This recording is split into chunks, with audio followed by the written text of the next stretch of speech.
Antonello Beleselmilkom u jilqakom għat-tieni programm mis-sensiela Analiżi Doppja. Il-programm li jaqqat il-logħba tal-Inter mat-tellieqa tal-Formula 1.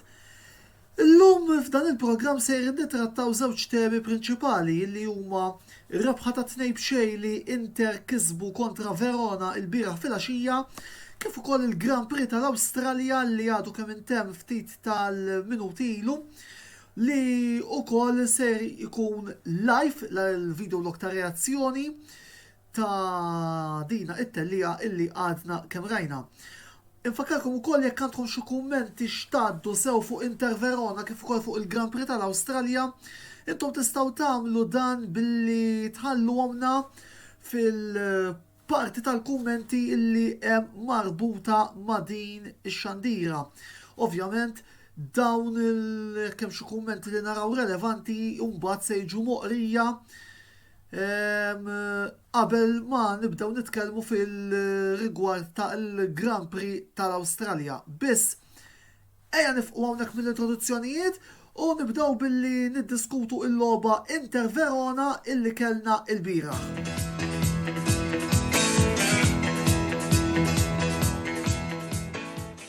Inter 2 Verona xejn. Infakkarkom li dan il-video ġi rikordjat is-sibt filgħaxija ma intom qegħdin tarawh il-ħadd filgħodu bħala parti mill-programm Analiżi Doppja, jiġifieri bonġu jekk qegħdin issegwu dan il-programm b'mod dirett.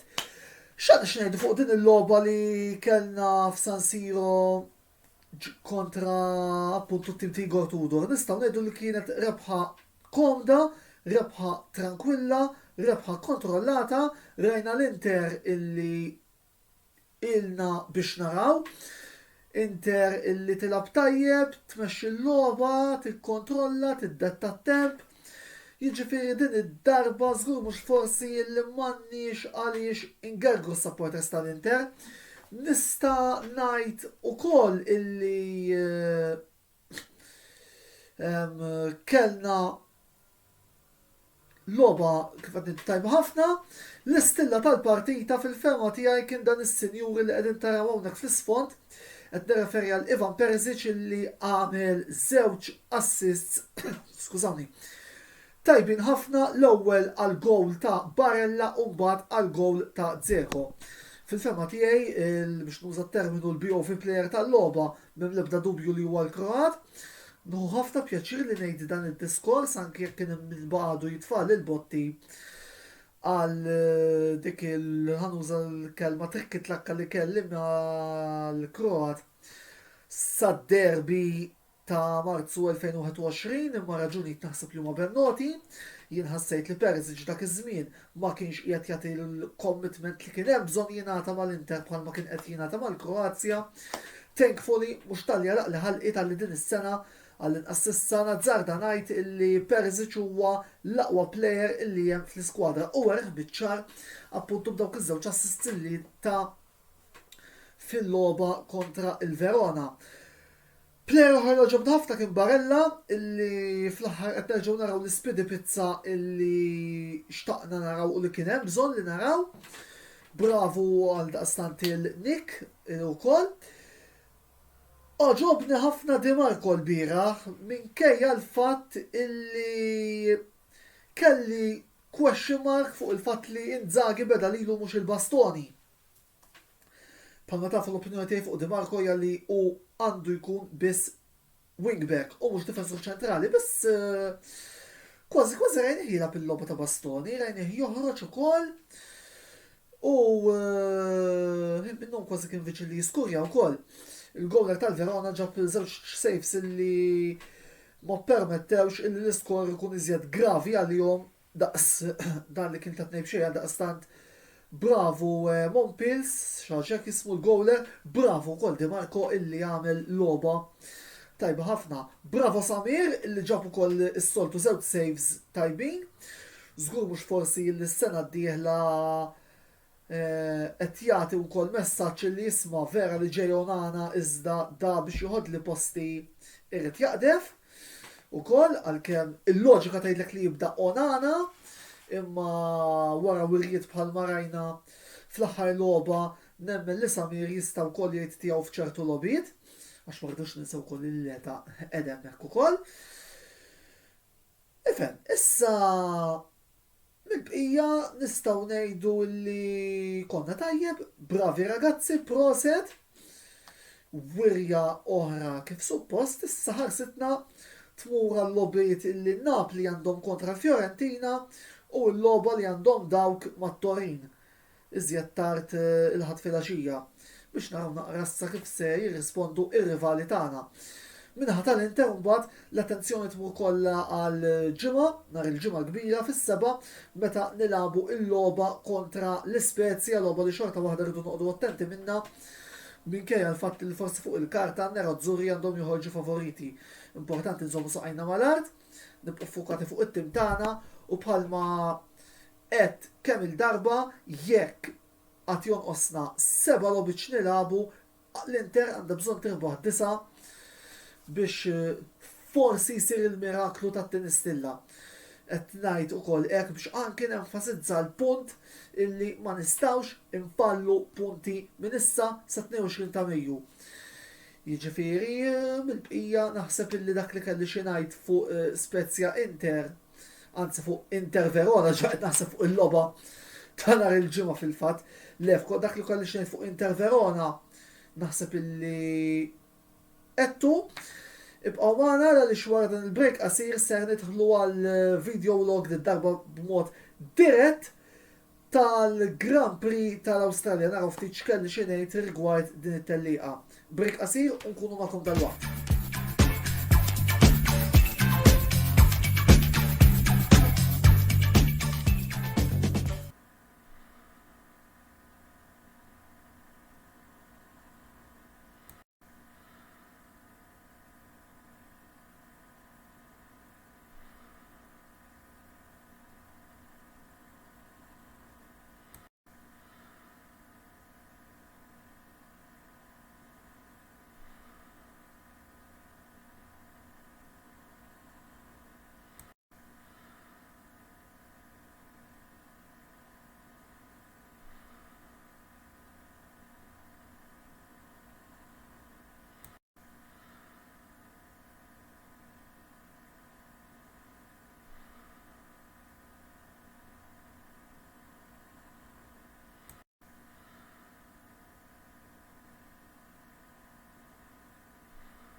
Mela, l-lura t-tini parti tal-programm analiżi doppja, il-fatt issa ħanibdew nitkellmu dwar il-Grand Prix tal-Awstralja li għadkom intemm madwar sija ilu li fih nistgħu ngħidu hekk ħafna huma l-partitarji li huma kuntenti.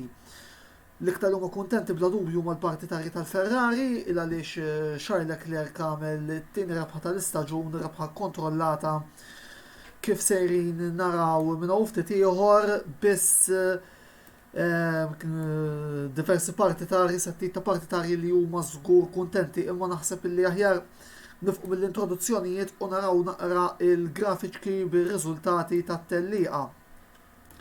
Mela kif qegħdin naraw Charles Leclerc jirbaħ din at-teġrija t-tim tal-Ferrari ħin ta' sija 27 minuta punt 46.548 sekondi.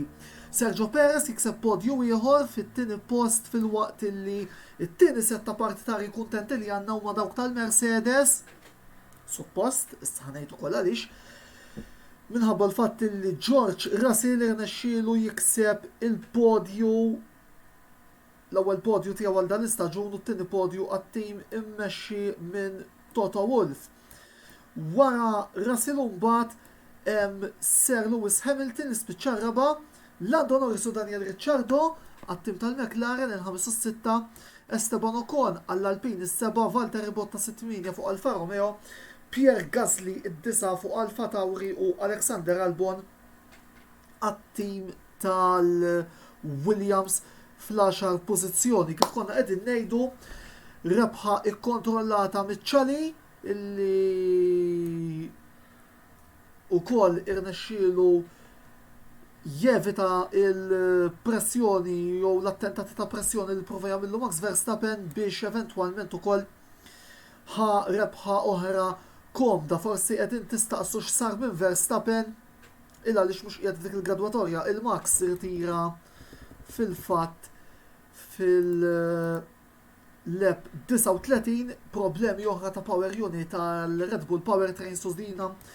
Żgur mhux forsi hija xi ħaġa li ġewwa Milton Keynes iridu jaraw illa għaliex tista' anki tikkomprometti ċ-ċansijiet ta' kampjonati li l-Olandiż jista' jkollu matul din is-sena mingħajr ma ninsew li Verstappen diġà tira bi problemi simili fil-Bahrejn u l-pataflu problemi li kellhom l-Alfa Tauri speċjalment ġewwa Ġedda 15 ilu. George Russell jispiċċa qabel Lewis Hamilton. Dan huwa punt interessanti li issa xtaqt nittakilja fil-fatt ukoll fl-isfond hemm George forsi qiegħed nattih ftit jien imma huwa proprju iż-żagħżugħ Ingliż. U hawnhekk ħanejdu hekk qed ngħid is-setta partitari parzjali għaliex jista' jkun li l-partitari tal-Mercedes huma kuntenti, dawk ta' Hamilton le. Għaliex nistqar li waqt it-tellieqa meta bdejt nara l-Hamilton u l-Russell ġejjin viċini bdejt nistenna li ħanisma' dik il-famuża kamera kar. George, this is James, biżli minn nofs ħajaddi Sir Lewis.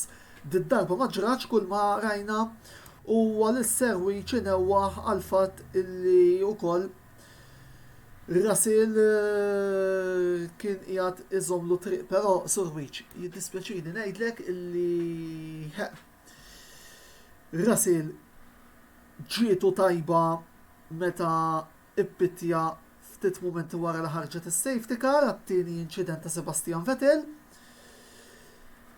Fimni, it-trakka ta' traġu lilu u għal daqstant tkun naqra paċenzjal d-darba u jkollok toqgħod int wara sieħbek. Jiġifieri, fil-ferma tiegħi wkoll naħseb illi George ħajkollu voti tajbin ħafna fil-paġelli li ħanatu wkoll iżjed tard fil-fatt li eventwalment ser joħorġu għada. Imbagħad wara t-tnejn tal-Mercedes ġew it-tnejn tal-McLaren din id-darba riżultat pożittivissimu, Lando Norris il-5, Daniel Ricciardo 6, iż-żewġ sewwieqa illi prattikament Lando telaq ħażina x'kellu grip illi ma tantx għenet iżda fitlu, iżda badna ritmu kellna tiġrija fejn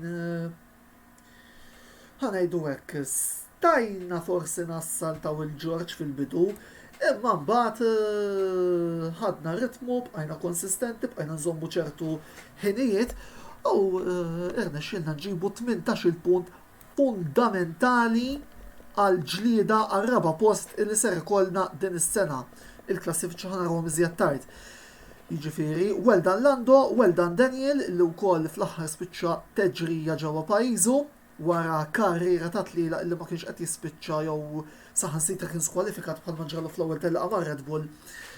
Fl-2014 ovvjament riżultat li jagħmilni kuntent anke kien hemm min beda jittama f'double DNF qabel it-tellieqa u naħseb illi baqa' naqaf wiċċu. Speaking of DNFs, Sainz irtira fl-Lap 1, is-sewwieq l-ieħor tal-Ferrari, għamel xi inċident fit-tluq ukoll. It-tielet sewwieq li rtira kien Sebastian Vettel illi kellu inċident. Qed nara diġà xi kummenti wkoll fil-free li tikkummentaw. Bernard Mamo ħarġet ċara l-pożizzjonijiet kif qegħdin bħala karozzi. Ifhem, Bernard, ħanejdu hekk, il-Ferrari bla dubju li għandha l-aħjar karozza, għatteni xorta ngħid li Red Bull jiena minkejja kollox.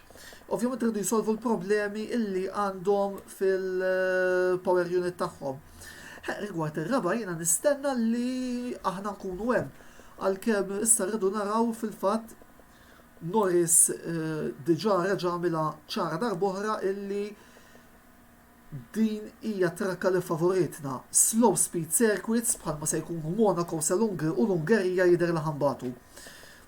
Jiġifieri, ovvjament issa rridu naraw as we go along it-tama l-inqas tiegħi hija li nispiċċaw il-kampjonat ir-raba' għalkemm the team to watch f'dan il-każ naħseb li ħajkun l-Alpin għaliex Alonso ser jkun qiegħed hemmhekk żgur mhux forsi. Proset ukoll illum nixtieq inti għallit lil-Williams u l-partitari tagħhom illi rnexxilhom iġibu punt u ġabuh b'mod kurjuż ħafna. Albon illi jagħmel 57-58 leb mingħajr ma daħal fil-pits. U kulħadd beda jgħid da dieħel, imma irnexxielhom jagħmlu strateġija u pit stop perfett biex ġabu l-ewwel punt tal-istaġun u ninsab kuntent għal dan it-tim illi rnexxielu wkoll iġib il-punti f'dan il-kampjonat il għaliex ukoll nafu li post il-Williams mhuwiex hemm wara fil-ferma tiegħi, imma ovvjament bil-materjal li għandhom iridu jaħdmu. Ma rridux ninsew li il-Williams qed imsewwiq wieħed Albon għaliex ieħor u mhux se noqgħod indur mal-lewża ħafna bir-rispett kollu lejh u lejn il-partitari tal-Aston Martin għal-kas ta' Strolli u għal-istess kas ta' Latifi Kanadiżi ġdur. Jiġifieri. Iżjed kummenti, Gassin Grek, Mercedes għamlu improvement kbir. Naqbel jagħmlu improvement kbir ma naħseb li bħalissa il-Mercedes huma t-tielet forza ovvjament żgur li min-naħa ta' Sir Lewis Hamilton qed jistenna żjed titjib jekk forsi irid jerġa' jibda jirritorna b'mod konsistenti fuq il-podju ejja ngħidu hekk għalissa il-kampjonat jidher li huwa affari ta' Leclerc. Valtteri Bottas ġab iżjed punti importanti għall Alfa Romeo u daw l-4 punti naħseb se jiswew mitlu deb. Għamel qabża tajba jidher li kienet fuq Gasly matul it-tiġrija. Voldiri Bottas nafu li wasew validu nemmen li l-Alfa Romeo ser ikollhom żgur mhux forsi punti grazzi għal kapaċità u l-esperjenza tal-Finlandiż li issa huwa ħieles mill-ixkiel u l-ispalliri li jabbew bih it-tim tal-Mercedes fil-5 snin illi jagħmel magħhom. U mbagħad iżjed Gasly ġab il-punti għall-Alfa Tauri wkoll Ocon illi kompla jikkonferma t-tjubija li hemm fl-Alpin għalkemm nibqa' ngħid x'kien jiġri kieku Alonso il-bieraħ ma mhix dak l-iżball għalkemm il-kieku l-kien ma se jiltaqgħu imkien kif se ngħidu, biss naħseb illi issa għal kronaka nagħtu wkoll l-aktar leb veloċi tat-tellieqa illi jagħmilha Charles Leclerc, iċ-ċali illi hekk irnexxielu jġib punt ieħor tajjeb ngħidu li din il-leb saret fl-aħħar dawra il-ħin ta' minuta 20.260 għamel xi ħaġa li forsi dawk li frekwentaw Velocity Sports Racing Safe mu niżgur. Charles Leclerc għamel waħda l-arajn karabot illi rebaħ it-tellieqa b'mod komdu u wkoll jagħmellek il-fastest lap fl-aħħar dawra nsellem ukoll l-ħbib tagħna ta' Velocity Esports Racing bil-ħaqqada se jkun qed nikkummenta l-Grand Prix tal-Portugal tat-tieni kategorija flimkien ma' Wayne Schembri seguna wkoll fuq il-paġna ta' Velocity. Niġu issa għal Formula 1 nagħtu naqra ħarsa lejn il-klassifiċi illi għandna bħalissa ovvjament dejjem qed ngħidu l-ewwel postijiet u ta' min jinnota illi Leclerc diġà bena vantaġġ hekk kif issa għandu 70 punt fl-ewwel pożizzjoni. Biss fit-tieni post George Russell 37 punt Żgur li George ma kienx qiegħed jistenna riżultat pożittiv hekk u din il-pożizzjoni fil-klassifika wara 3 tiġrijiet ovvjament il-kampjonat għadu jibda.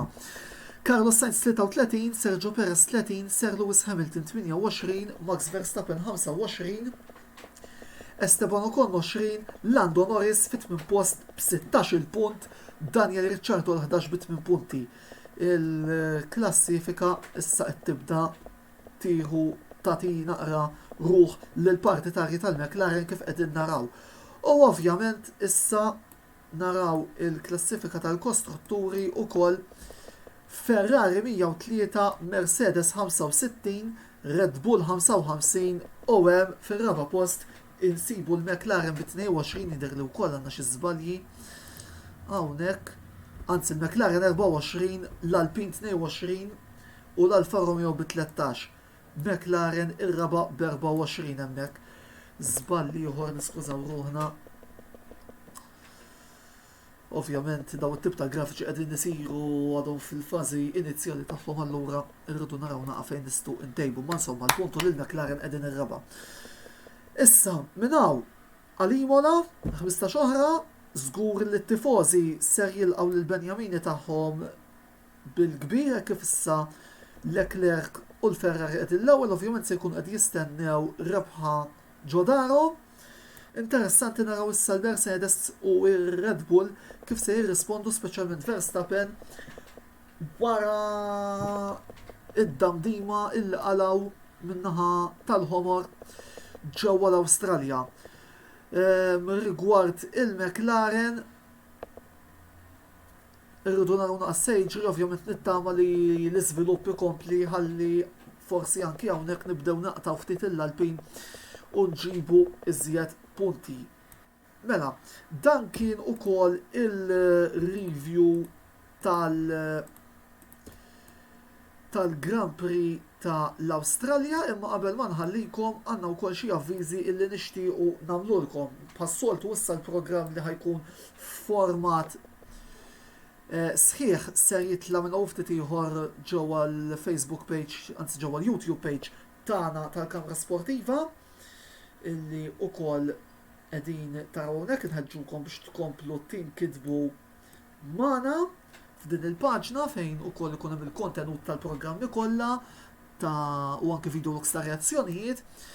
Ovvjament issa ftaħna anke l-paġna ta' Instagram fejn hemmhekk b'regolarità ser nibda ngħaddi wkoll id-diversi stejjer ta' opinjoni osra fuq id-diversi affarijiet li jkunu għaddejjin u kummenti oħra addizzjonali nħeġġeġkom biex issibuna anke fuq Instagram u tinkitbu hemmhekk.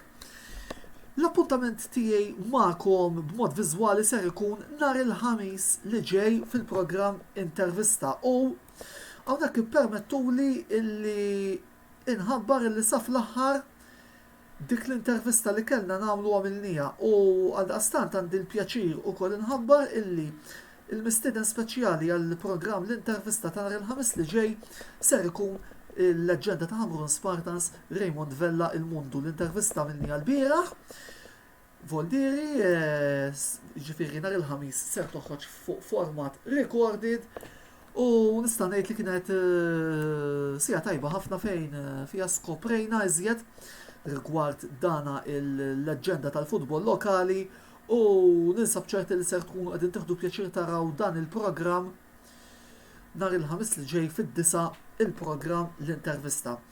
Mill-bqija komplu segwu il-Kamra Sportiva u diversi kontenuti ser ikollna. Antonello Bellet jkom il-komplement tal-ġurnata tajba sakemm nerġgħu niltaqgħu ħudu ħsieb u il-ħadd it-tajjeb il-kulħadd. Ciao.